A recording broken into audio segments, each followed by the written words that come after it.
poverty, online harassment, mental health crises, and especially the tragic loss of lives due to suicide that stand out. The National Health and Mobility Survey of 2017 showed 1 in 5 teens in Malaysia suffer from depression. The 2019 survey showed that 424,000 children in Malaysia had mental health problems. In my capacity as Minister of Health and also the Coordinating Minister for the vaccination rollout, I've had the privilege of bearing witness to incredible feats of heroism and selflessness, especially by our women and girls, from nurses, doctors, volunteers, cleaners, service providers, caregivers, civil society organizations, and civil servants. We would not have been able to gather here now today in relative safety if it was not for their dedication, tireless effort, and sacrifice. Mere words of appreciation fall short of expressing how much we owe our women and girls, and we must consistently try to ensure that we provide every available platform for all of you to thrive. For our part, when it comes to women and girls' healthcare, we have made incredible strides over the past 50 years. Our rates for maternal mortality have dropped from 56.4 per 100,000 live births in 1980 to 23.5 per 100,000 in 2018. In the same period, safe delivery by skilled birth attendants has increased from 38% to 99%. We have also successfully reduced the number of new HIV cases to 9.3 cases per 100,000 of the population in 2020 and been able to maintain the rate of HIV vertical transmission from mother to child to below 2%. During the vaccine rollout, our Ibunisasi campaign kicked off in June 2021 and catered solely to pregnant and nursing mothers, the first of its kind in the world. Yet we know there is still a lot more that we can do to help overcome the various challenges and issues facing our women and girls, especially in the face of the pandemic. Violence against women is a health issue, a violation of women's human rights, their bodily integrity, and their sexual and reproductive rights. Abused women are more likely than non-abused women to engage in high-risk behavior, such as smoking and substance use disorders. Furthermore, the chronic stress caused by violence is linked to higher rates of chronic diseases, such as heart disease and diabetes, mental health disorders, and infections for abused women. When it comes to domestic and intimate partner violence, the One Stop Crisis Centre, which is a joint stakeholdership between my ministry, the Royal Malaysian Police, KPWKM, the Welfare Department, women's NGOs, and state governments, aim to provide a consolidated point for survivors of violence to have access to protection, healthcare, and justice. Yet, based on the sheer volume of cases, calls, and reports, it is time for us to investigate how we can up the ante in terms of expanding access, efficiency, training, counseling, as well as other vital support for women. The mental health toll of the pandemic and the subsequent lockdowns, especially on women and girls, is another core area that needs to be addressed. With a soon-to-be tabled motion to decriminalize suicide, we need to swiftly create a larger and more inclusive mental health ecosystem that adheres to international best practices for safety, confidentiality, and treatment, especially for those who are survivors of trauma. It is also fundamental to invest in creating more awareness about mental health, removing societal taboos about seeking help, and ensuring that access is affordable.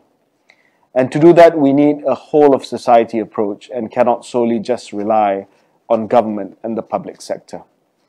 On the 10th of October, in conjunction with World Mental Health Day 2021, I launched the National Strategic Plan for Mental Health 2020-2025 that, among other things, will highlight the intersectoral collaboration and crisis preparedness in addressing mental health issues, suicide, and suicidal behavior. This also encompasses surveillance for early detection of cases that will allow for early monitoring and intervention. It also consists of strategies that involve all walks of life, including children and adolescents, and covers a spectrum of settings like the home, schools, workplaces, and the community. Ladies and gentlemen, as a sovereign state, Malaysia has commitments towards upholding our people's human rights, which include the rights to equality, to dignity, autonomy, information, and bodily integrity, and respect for private life and the highest attainable standards of health, including sexual and reproductive health.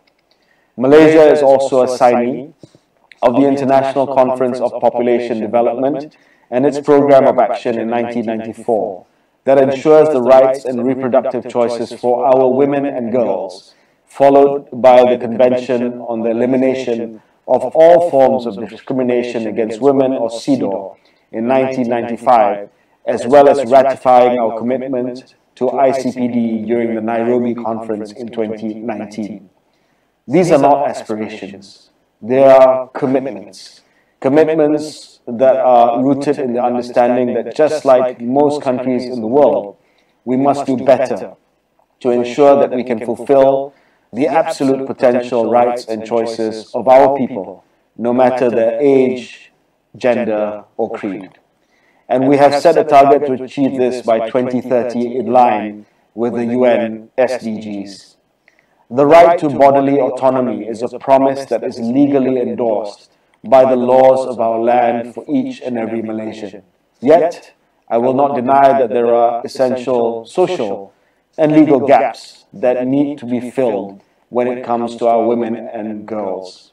And these gaps can and will be filled when all of us as a society decide to do better. As a policymaker, I will do more to create policies that will ensure not only the protection of women and girls, but that focuses on their well-being in all aspects.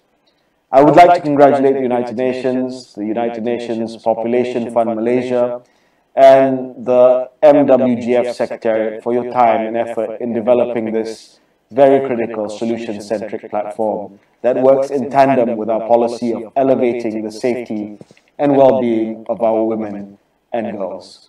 I wish all of you here today a fruitful and impactful day of presentations, and I look forward to the resolutions and recommendations that will follow.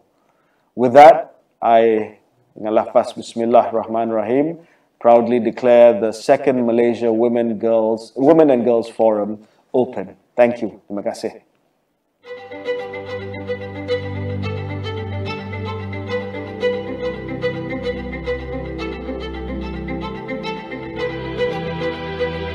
Itulah dia juara dunia kita, Nicole David dari Malaysia.